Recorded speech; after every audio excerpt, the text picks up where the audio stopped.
let me get the recording started. Okay, so thanks for joining us on this combating disinformation at school boards. You'll see that there's a lot of interesting groups out there that we have to contend with. So these are the issues, or are they really the issues? Mask mandates for COVID vaccines, all critical race theory. Actually, it's none of these. They're just dog whistles. And you'll see as we go through this presentation, what is on the websites of these organizations who are trying to take over school boards, what their real goal is. It's about taking control of school boards. Then they can take control of the school curriculum. That's their way of saying, we don't want this critical race theory. And we all know critical race theory isn't being taught. They just don't want a true unsanitized history of America. It's about getting their candidates elected to the board. So once they start doing that, then their candidates have a name recognition so they can run for higher offices. So what about these? So here's some background. Local grassroots groups, they're really not local. They want to come across as grassroots groups, but they're getting information supplied from well-funded national organizations. School boards around the country have become cauldrons of anger. Joyce and I have gone to school board meetings and actually experienced that. These people are loud, rude, and crude.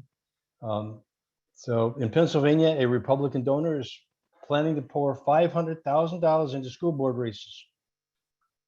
School board races are supposed to be nonpartisan, but here's a Republican donor entering and biasing the school board race. And here we're in a culture war. This is from a Rapid City, Iowa GOP member. A loose network of conservative groups with ties to major Republican donors, and we'll talk about some of these donors in a little bit. Again, you see the culture war come up. You'll see some terminology that's common from these groups across. The culture wars is one of those terms.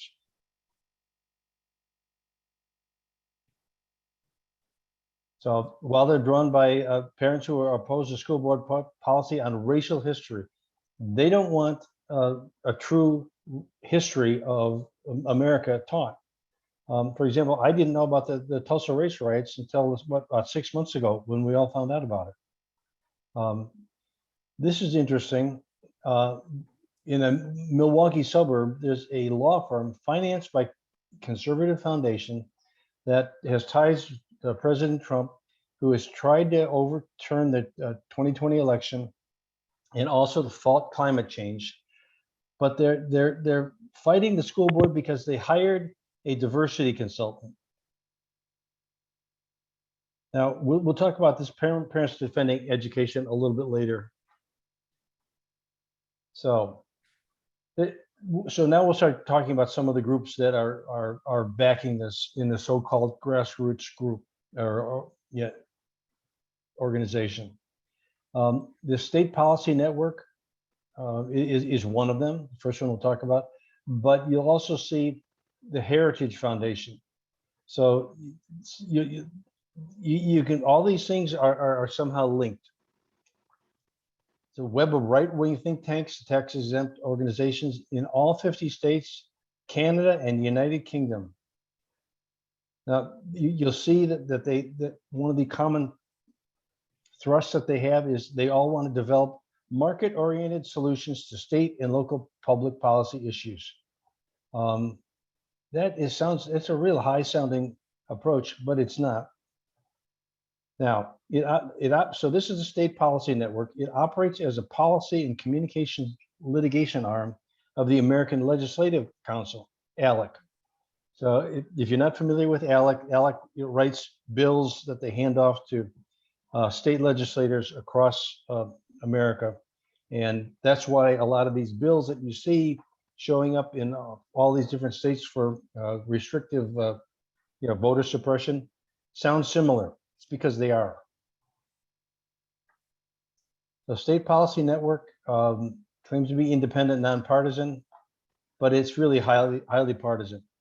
They want to get rid of unions. They want to, and here's the voter suppression. 65 affiliate members with a different name, okay? And this is the issue. These local grassroots groups, they may be part of one of these higher organizations, national organizations, but they all have a different local name. The ALEC was formed in Chicago, what was it, 40 years ago? Almost 50 years ago, actually. The nonprofit. So these they all get their 501c3 designation.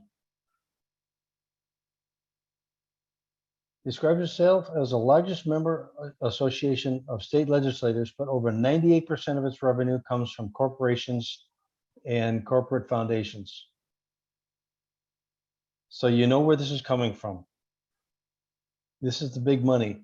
ALEC's agenda extends into all areas of law to undermine environment, school support, or sport. Here's the other thing, that they're supporting school privatization.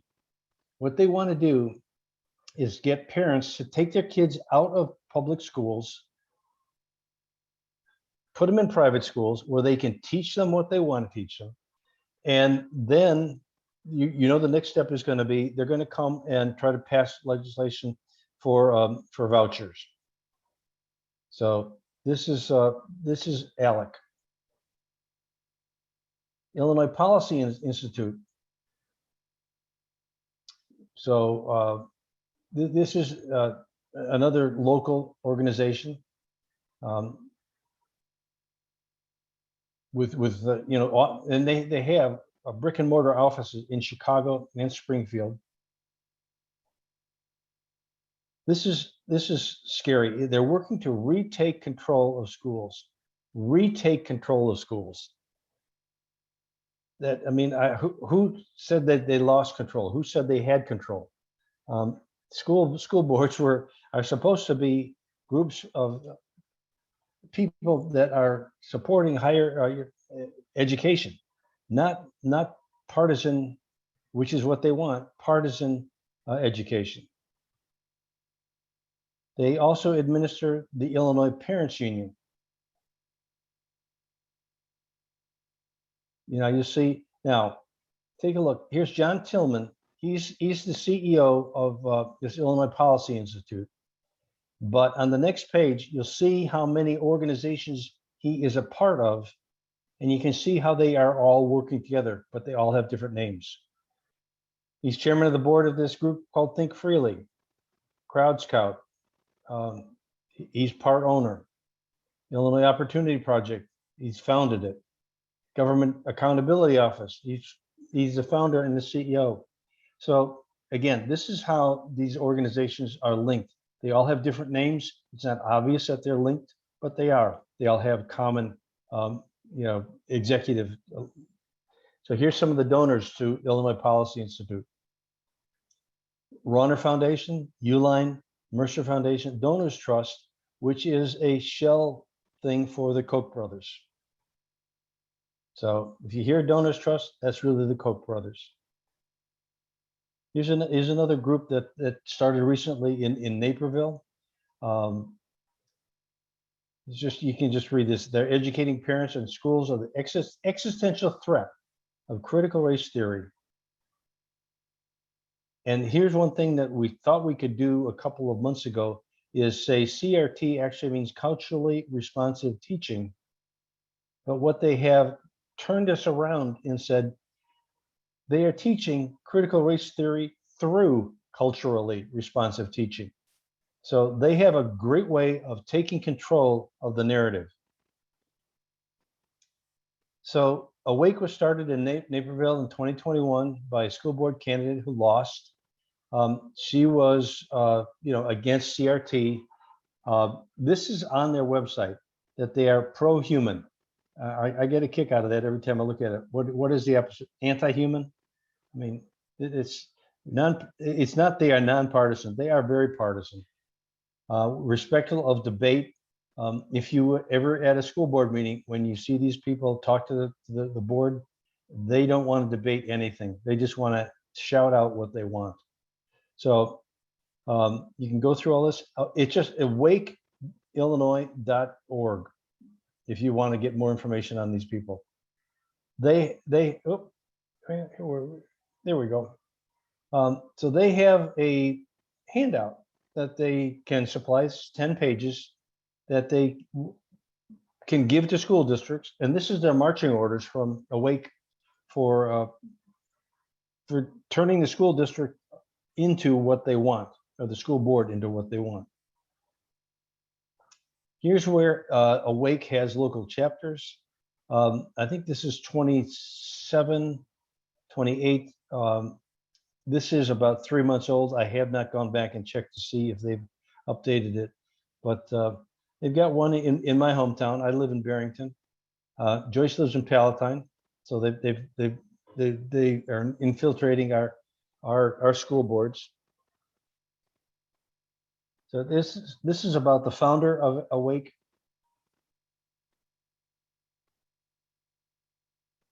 Here's the website, awakeillinois.com. It's a way to share information with others that are likewise opposed to the CRT teachings. I don't think you can post anything on it. I think they just post stuff on it for, I have not tried to post anything on it, obviously. That's not what I'm going to try to do. But you can see that they are opposed to CRT, which is not being taught. But if you remember Virginia, the election there was lost because of CRT. It wasn't lost for any other reason.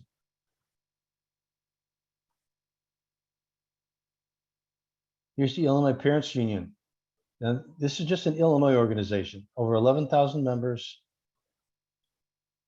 pressuring school boards to adopt dangerous positions that are opposed by the Centers for Disease. And so what they're proposing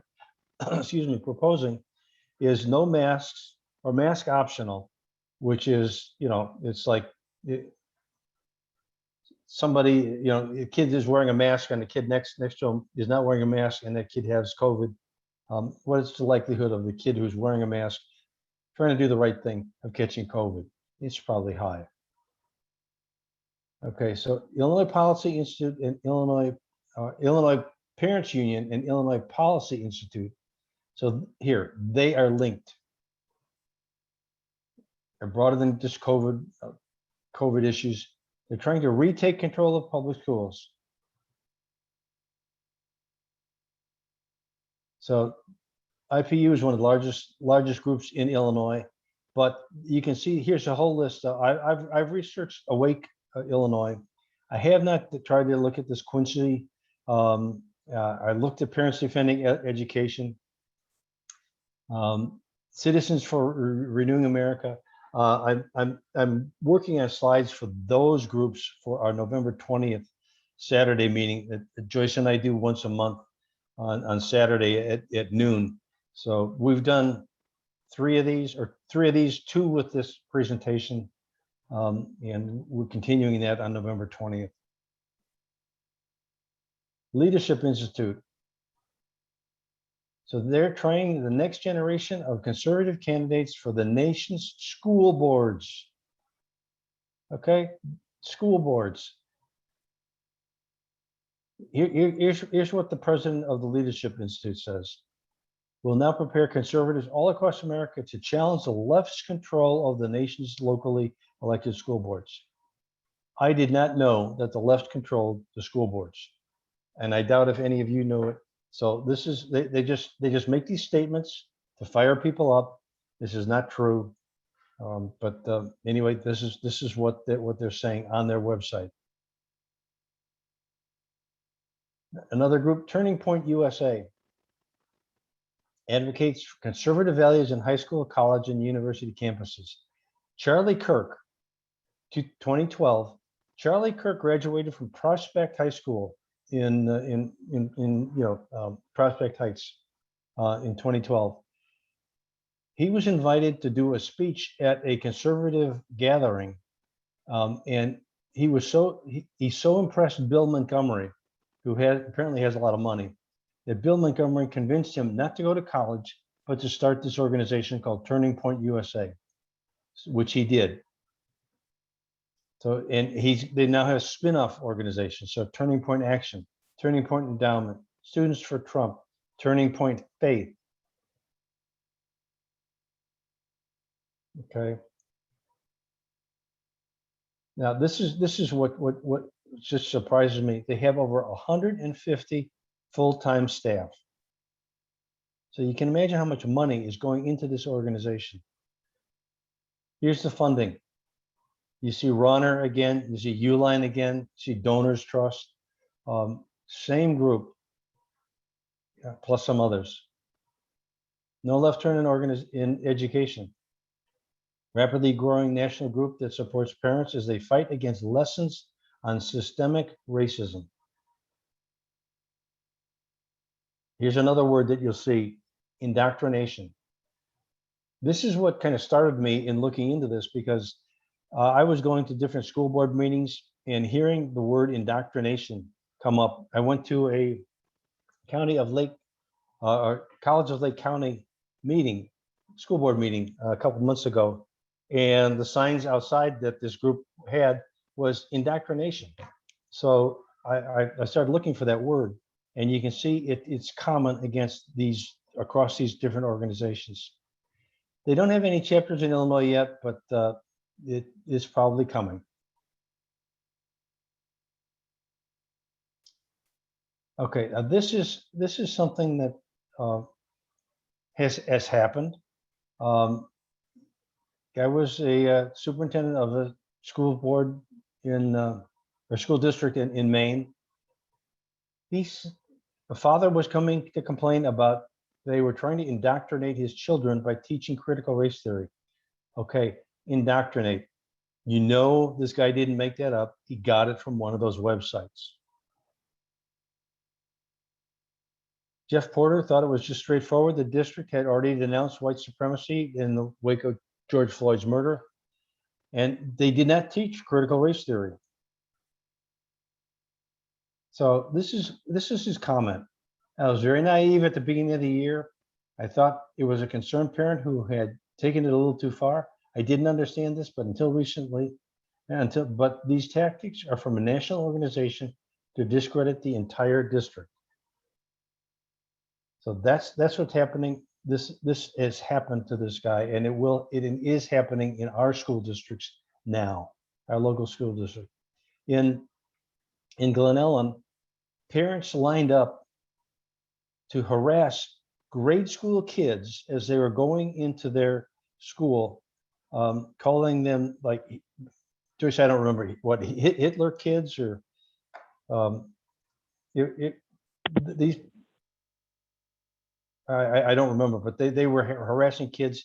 So the parents had to go get the police to get these people to stop. Indivisible has a group called Truth Brigade, and they have an approach to how to talk to somebody about these kind of issues. Now, we all know that somebody that's really embedded in these, like a Trumper, you're not going to change their mind. But somebody who's willing to talk, you might be able to. But one thing that's important is if you see something posted on Facebook or Twitter or Instagram, don't respond to it. Don't argue with it.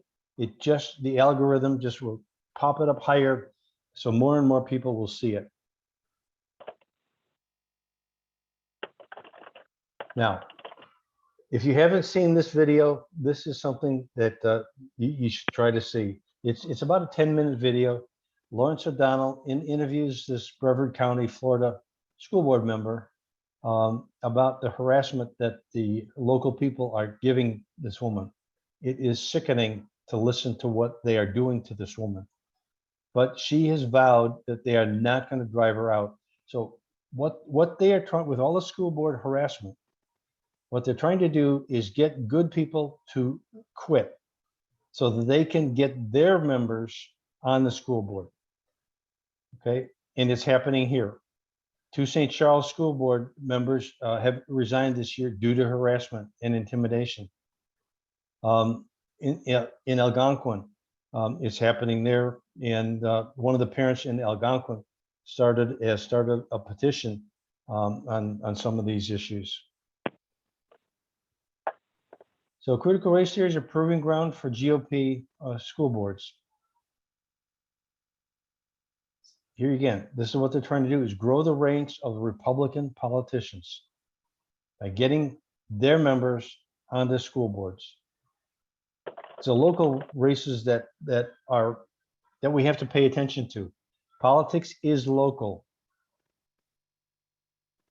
Keep in mind, at the last election that we had in April, I recall seeing numbers like 12% of the eligible voters voted. 12%. So if they want to take control of a school board, they will do it because they will get their people energized and out to vote. We have to do the same thing. We have to be more active in convincing people who believe the same things that we do, that the school board should be independent. It's there for education. It's not a proving ground for Republican politicians. They're supposed to be nonpartisan. The Republican Party sees a rich opportunity to build a pipeline of new political candidates. Okay, now this is something that's wealthy Republican affiliated groups are raising money to train candidates to run for office in not just school boards, library boards are also a target. Park district boards, any place that they can get in local elections, they are looking for a wedge to get in. But they're concerned right now, though, about local school boards, because again, they are concerned about this critical race theory, this boogeyman that doesn't really exist, but they are making it issue. Now, keep in mind, we have an election coming up in 2022. The school board election isn't until 2023, but they are going to use these issues next year in order to get people to vote against progressives. The left has spent many years and vast funding to stack local school boards.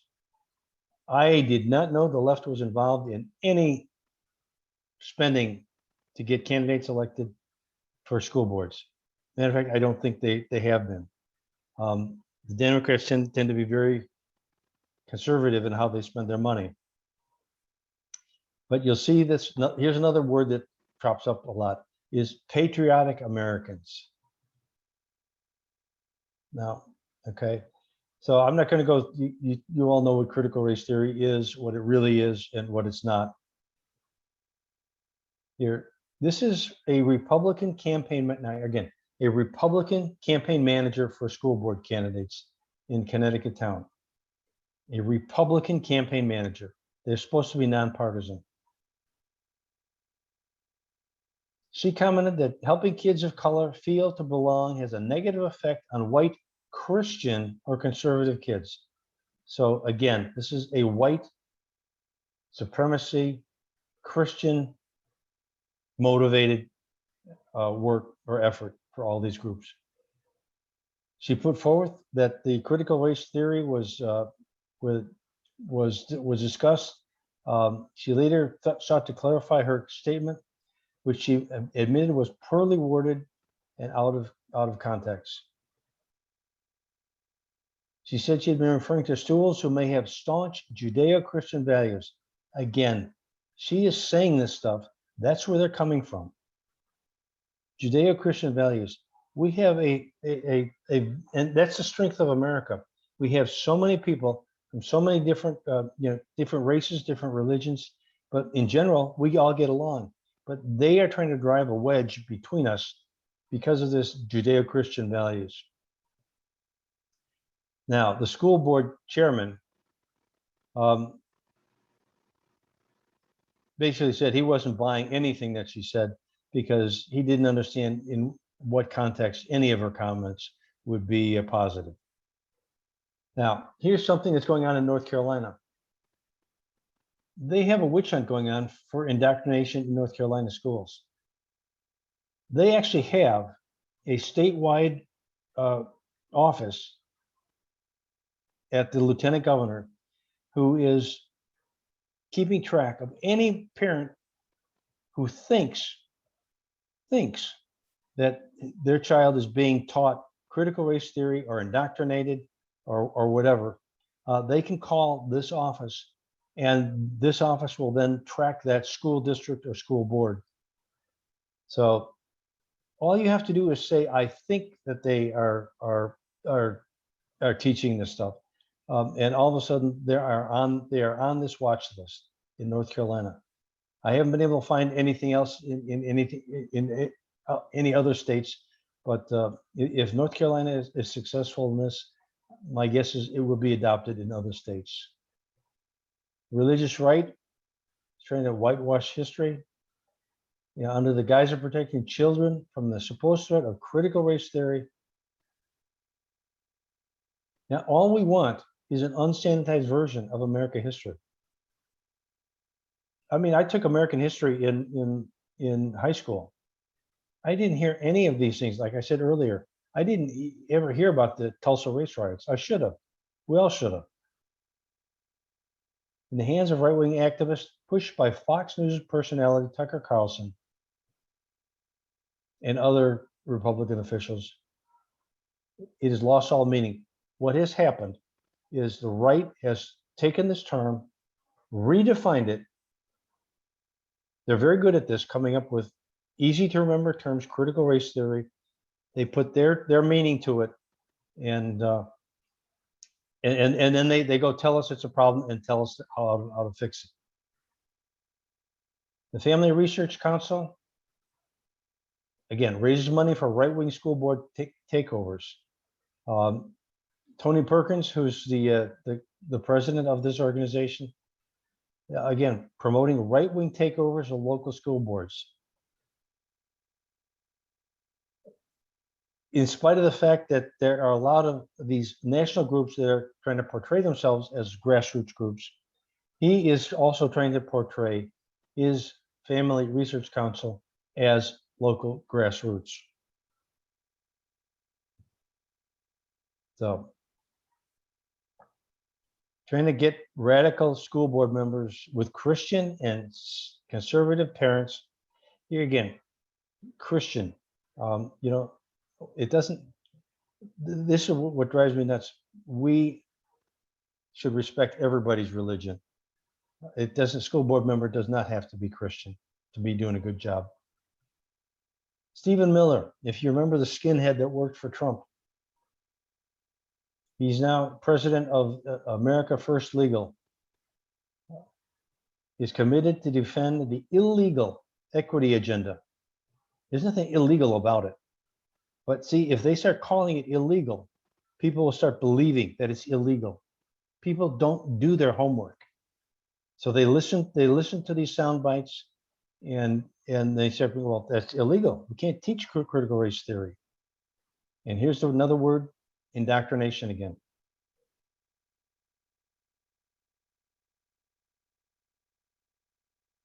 Okay, this is critical race theory. This is their definition of it.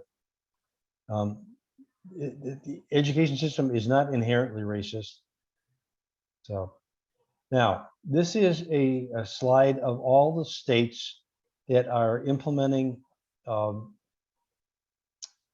suppression laws or you know, laws where you can't teach critical race theory. Illinois, we are surrounded. Every state around us is one of the states that have implemented these laws. Now, on the next one, this is interesting. I'm going to go back up. Missouri has implemented these laws, and also they also have some common sense people who have. Now, this doesn't mean that these states have actually passed these laws. These are laws that have been proposed that are on the agenda for their state legislature to consider. But Illinois, we did pass what was the Asian people history. So Illinois is one of the states that's leading in a lot of these areas. There's a group here called FAIR, Foundation Against Intolerance and Racism. It's not what they purport to be. You can, again, go to their website and find out what they're all about. Their website says they're against intolerance and racism, nonpartisan, advancing civil rights, liberties for all Americans. That's not what they're for. This is high-sounding language on their website to get people to join, and after they join, they will find out what they're really all about. Now, this group has already shown up at the Evanston School District.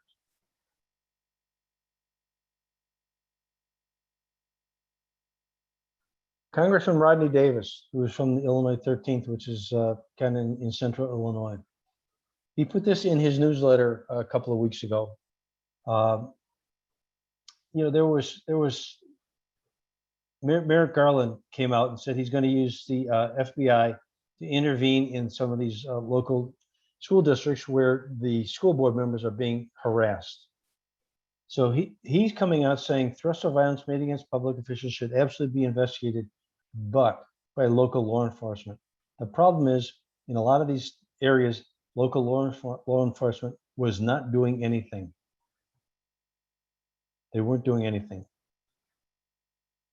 He's saying if this goes forward, it will have a chilling effect on public participation in school board meetings.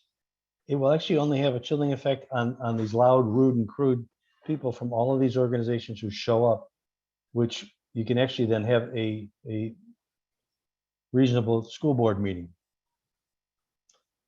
I agree with this last. Parents have every right to voice their opinion. So Coke-based mass groups, this was in the Washington Post just a couple of weeks ago. There's a group called the Independent Women's Forum. Again, another Coke-based group. They want to speak up what they think is best for our kids. So this is why they want to take control of the school boards, because they don't think the school boards know what is best for their kids. And again, that's why they want to convince people to pull their kids out of public schools, put them in private schools where they think they will have more influence on what their kids are taught. It's not the product of grassroots groundswell. So here's a little bit about Independent Women's Network. You can go to their homepage, and this information is right from their homepage. Do you worry about the country? Do you want patriotic? Oh, that's another word that's used quite a bit. These people are supposedly all patriots, and we're not. Now, I love this statement. We're a home for independent, civically engaged, truth seekers, freedom fighters, game changers, policymakers who want a secure platform for honest conversations about everything. They don't want honest conversations. They want their way. They want to have they want to dominate with their opinions. Americans for Prosperity, another group, but they have spun off in Illinois a group called the Prairie State Promise. This is from the Prairie State Promise website, or from the Americans for Prosperity site. These are all good things. You read this is what their bullets say. Stop tax hikes, provide tax rates, stop spending money we don't have, and so on. However, what do they really stand for? Say no to government take over prescription drugs. Yeah. The government isn't going to take over prescription drugs. All that they want to do is be able to negotiate with pharma on the price. They're not taking anything over. But again, here's how they put their own spin on these things. And people who are voters who don't educate themselves, they will hear that. We don't want government, again, we want smaller government. We don't want government in our lives. Last thing we want them to do is take over our drugs. And they wanted to oppose the infrastructure plan. I was just reading in the paper that the GOP is going to try to get any Republican that voted for this infrastructure plan, primaried and out of Congress. So they are, I mean, talk about communists. I mean, which is what they're accusing the progressives of being. If you don't do what they want, you will not be part of our group anymore. Americans for Prosperity are actually promoting the demise of public education. They want the freedom to access a range of educational services tailored to their child's unique learning needs. What that means is pull them out of public schools, put them in private schools. Now, here's a Prairie State Promise, which a lot of these things that are listed here on their website sound similar to the Americans for Prosperity site, but they have this educational empowerment for everyone. Again, that means pull your kids out of public education, put them in private education. No more tax hikes. That's a great thing. I saw this and I went, I've got to check this out, because I don't think Illinois has the highest combined tax rate. And we don't. I'll show you some data in the next page. So here's Illinois. We don't have the lowest by far. We rank number 10, but we don't have the highest. New York does. New York has the highest. But these people that are moving to Wisconsin, now remember, our effective tax rate on average is 11.1%. Wisconsin, where people are moving to, is 10.7. So people are moving to Wisconsin for 0.4% of tax rate. That makes no sense to me. Okay, Joyce, do you want to go through these? Yeah, so that's awesome, all that research and everything, Jim. And I know it gets overwhelming because it feels like we're up against a wall that we can't really fight, but it's not true. We have power, and when we organize, we can make a difference. We do know from the Virginia election, we saw how, parents' rights became a factor in that election, and it's going to be used in the future to get suburban parents, keep them scared and enraged to vote for Republicans. But we can do things, and we've been saying things, particularly in my own district. I live in the Palatine area, and we have the largest high school district in the state, one of the largest elementary school districts in the state, and we see people coming out now fighting back against the right-wingers and the uber-conservatives, and we are seeing a lot of support for the school board. It's making a huge difference. So things we can do, contact your school board, contact them by mail. You can't really normally call them, but you can contact them by email. Sometimes they'll reach back out to you. I have a call with one of my school board members on Monday to talk about an issue that concerns me. Encourage people to just do a quick Google search on your district Board of Education contacts. Really important to keep in touch with them. Attend school board meetings. Cannot be more important. Know what's going on in your school board. When I talk to people in my community, they are shocked at what's happening in school boards. They don't believe it. This is ground zero where everything is really affecting up races all over the place. So it's super critical. Be there, know what the issues are, and get you get your friends and your just regular parents, and also certainly progressives to attend. Sign up to speak to show support. Also really important. You can check in those board of meetings when you Google your Board of Education, and you find out when their meetings are, where they are. Take a quick look at what the policies are. They normally will post their agenda ahead of time, so you know what's going to be on the agenda. You know when the public comments are, and in our district now, they're in both of my districts. Actually, the public comments are first. Normally, you can do your comments and leave if you want to, or stay and see the whole thing. You'd be surprised at what else is on the agenda, so I encourage people to listen and see what else is being covered. But if you just want to get up there and speak, you do not have to have kids in the school. You are a community member. You have every right to be there and talk about what's happening in the schools. Your your district, where the money is going. The largest part of your property tax bill is school board. So, or your school. So you have every right to be there and talk about what's important to you. You can also, if you can't make the meeting or if you want to check it out afterwards, they are usually live streamed, and you can check them out after the fact. So you can fast forward through if you wanted to.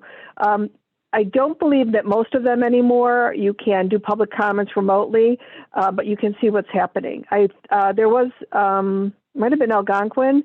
They actually did end up having to go all virtual because of all the harassment that the school board members were getting.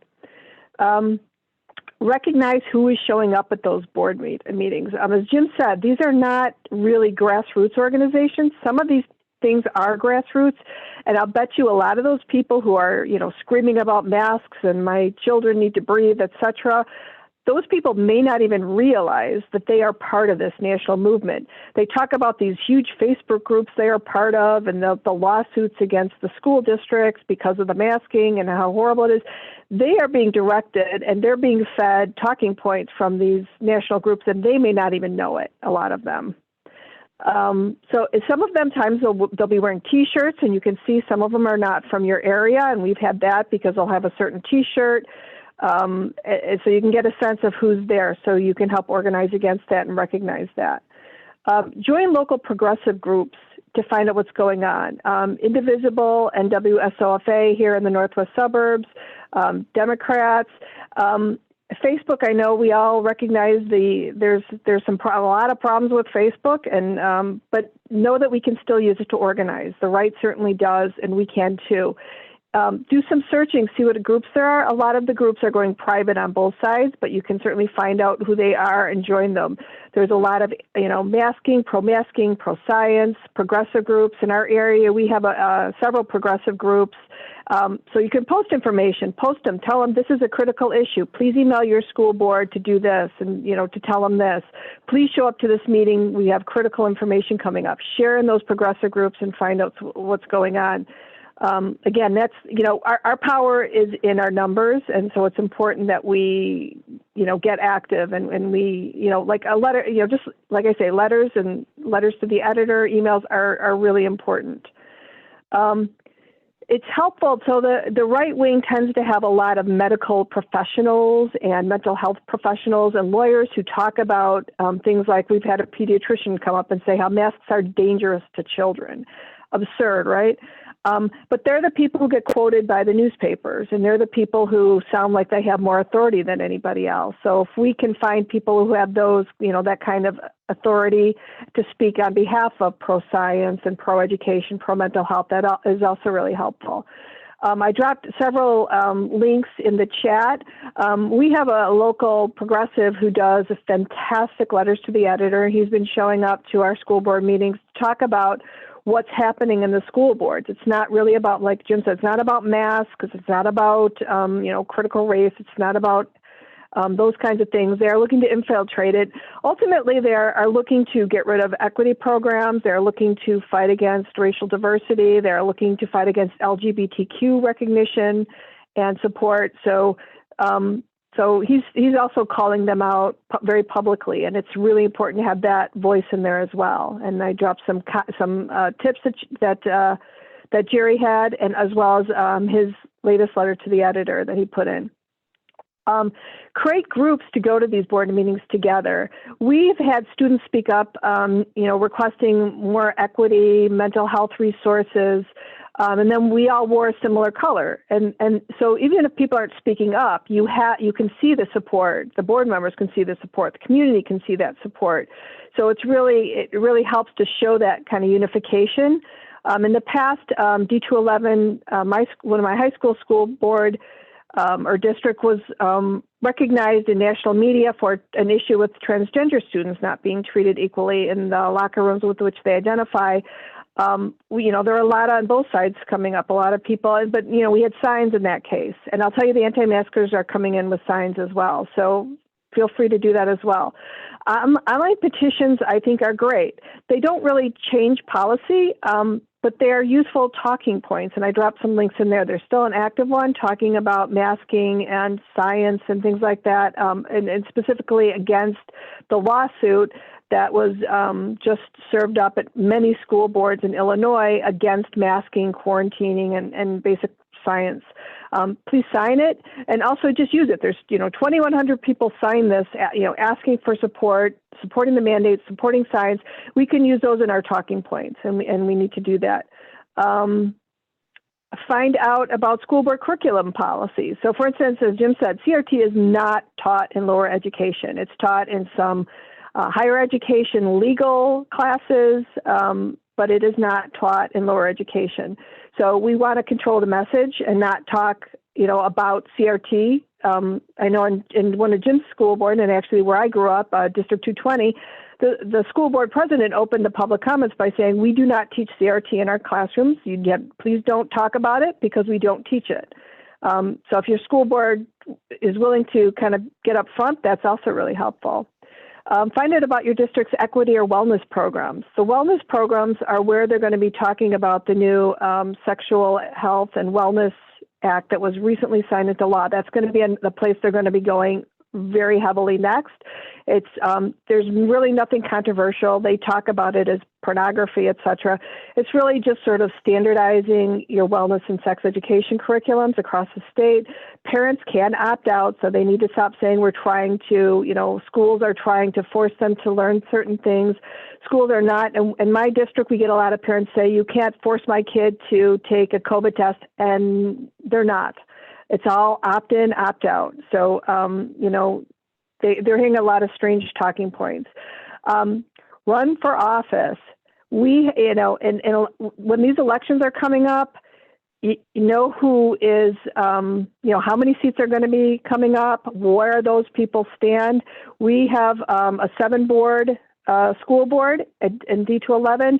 4 of the seats will be up out of that 7 the next time. In the last election, I was part of a big coalition that really supported more progressive thinkers, people who believe in social equity. We've actually diversified that school board, which is a wonderful thing and much needed. We have 2 uber conservatives on that school board, and one of them they're both very dangerous. They are feeding those uber conservatives information, and it's concerning. And if you don't want to run, help find other people to run and help support them in their running. Introduce them to people, progressives in the area. Help, do groundwork for them.